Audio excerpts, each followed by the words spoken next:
The dollar is going to die, and Africa may soon be trading primarily in a different currency controlled by the new coalition of developing nations called BRICS. The international economic system has been dominated by the US dollar and to a degree the British pound for decades, but BRICS are developing what they say is a fairer system of monetary exchange.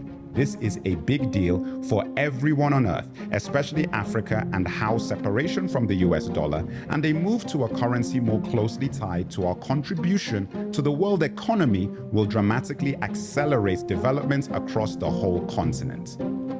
Pay attention. The US, UK, and France are worried about their African interests. For the first time in history, the G7 have real competition, and it doesn't look like they can stop the tsunami. While everyone was focused on the war in Ukraine, Russia has been involved with something far more impactful on global geopolitics, and it's called BRICS. BRICS stands for Brazil, Russia, India, China, and South Africa, and represents a coalition between the 5 leading emerging economies in the world. These countries were initially identified for investment opportunities for the West, but since 2009, they started annual meetings to discuss strategy and policy.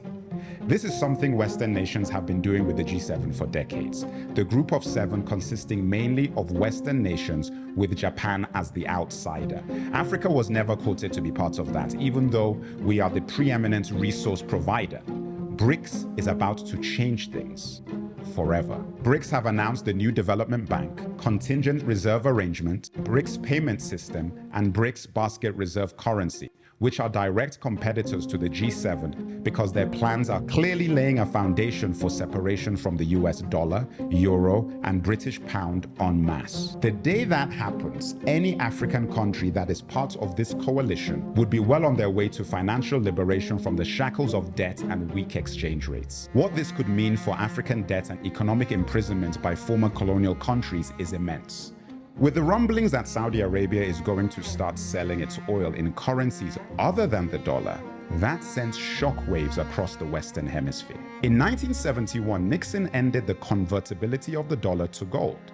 In 1974, Saudi Arabia did a deal with the US to trade their oil exclusively in dollars in exchange for US protection. This is literally the same thing as a mafia deal where business owners would pay them protection money. I mean, is that or is that not extortion? Regardless, anyway, this became commonly known as the petrodollar system and made the US dollar the global reserve currency because, you know, everyone needs oil, right? I'm going to do a video about energy where I'll get into that whole okie doke as to whether oil is really necessary or whether there are other energy sources that would be more beneficial to us but less profitable to, you know who. China has also confirmed that they will buy energy from the Persian Gulf in its own currency, the renminbi, while Saudi Arabia is also considering selling to China in yuan. What Russia and China are doing through the BRICS coalition is going to destroy the ridiculous privilege the US unipolar monetary system has enjoyed and create what is essentially a decentralized system where we will have multiple monetary systems at play. This is the exact same ideology of Web3, which I spoke about in one of my videos, and what crypto was meant to become before the CBDC development was brought in to slow that down. I also have a video on CBDCs on my page that you should definitely watch. When the US and France visited Africa on a goodwill tour, we knew something was up. Since when did Africa matter that much for no reason? US Vice President Kamala Harris's visit to Ghana and French President Macron's friendship tour of Africa is a sign of the concern the US and France have over Africa's potential alliance with BRICS nations implicitly against the G7. Macron visited a number of African countries such as Congo, Ghana, Tanzania, Zambia, Angola, and Gabon. In Kinshasa, President Félix Tshisekedi told Macron directly that France needed to show more respect to Congo, especially with its paternalistic attitude. In reality, France is in major trouble as their history in Africa is atrocious, so much so that Macron skipped over West Africa during his tour. If the US and France lose all their African influence, their economies will collapse fast. Macron knows it, Biden and Kamala know it, and they are not the only ones.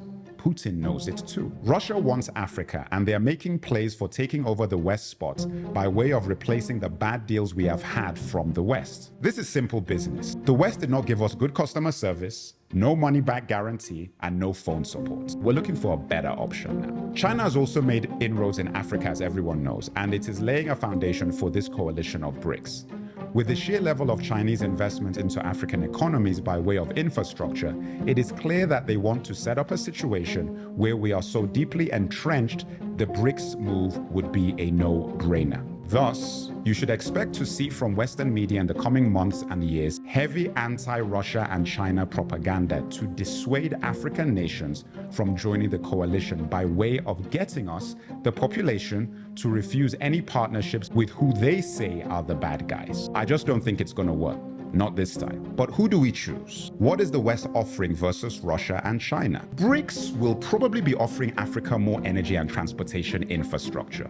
We know Russia is a leader in global energy, and a deal direct with Russia for nuclear fuel would be big for us in lieu of the unfair deals we currently have with the US and UK, for example. Essentially, Russia wants to establish a business relationship in Africa that would effectively neutralize the West on the continent. Remember, we don't have the colonial and slavery history with Russia that we do with the UK and France and the US, and we are not fighting the same battles for fair trade with them that we are with those Western nations. In essence, it's a clean slate, and in business that's invaluable. But what might the West be offering us? This is speculation because we really don't know. However, the best way to look at this is what can they offer us? Most likely more aid and loans, as if we don't have enough of those already.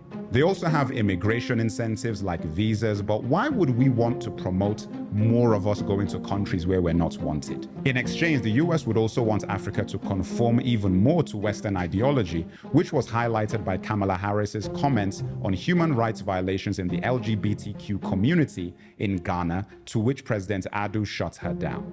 Africa has simply had enough of being treated with contempt. BRICS nations present a far better deal, and most importantly, a level of dignity Africa hasn't had in centuries. I would approach this with caution though. BRICS are making nice now because they need us.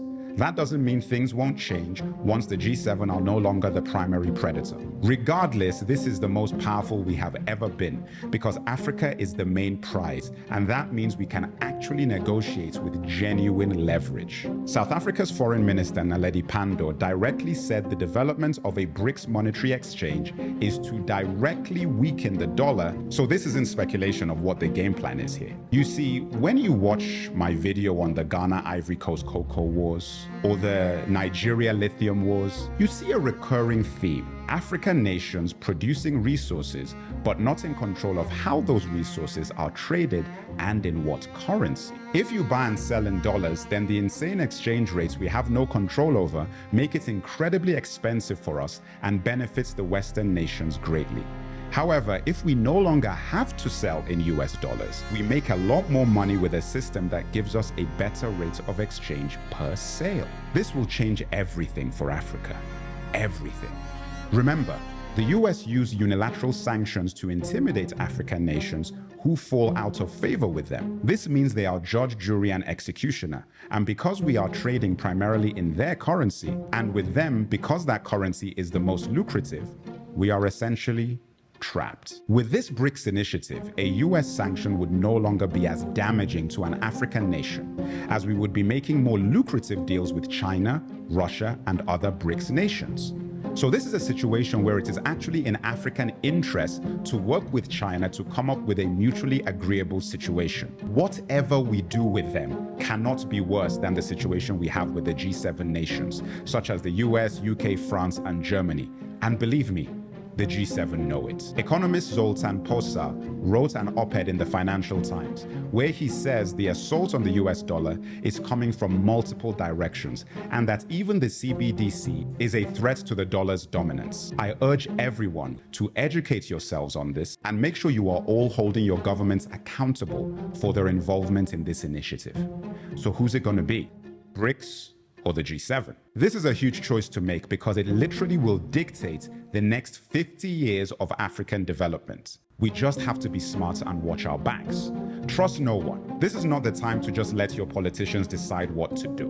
But this seems too good an opportunity to miss, especially for African nations struggling with Western debt and the legacy of colonialism. Everyone in Africa should know exactly what is going on with BRICS. Stop complaining and start taking the initiative. As crazy as it may seem, in a few decades, the West could trade places with the Southern Hemisphere, and Africa, as the preeminent world power, I'm sure will be nicer to them than they've been to us.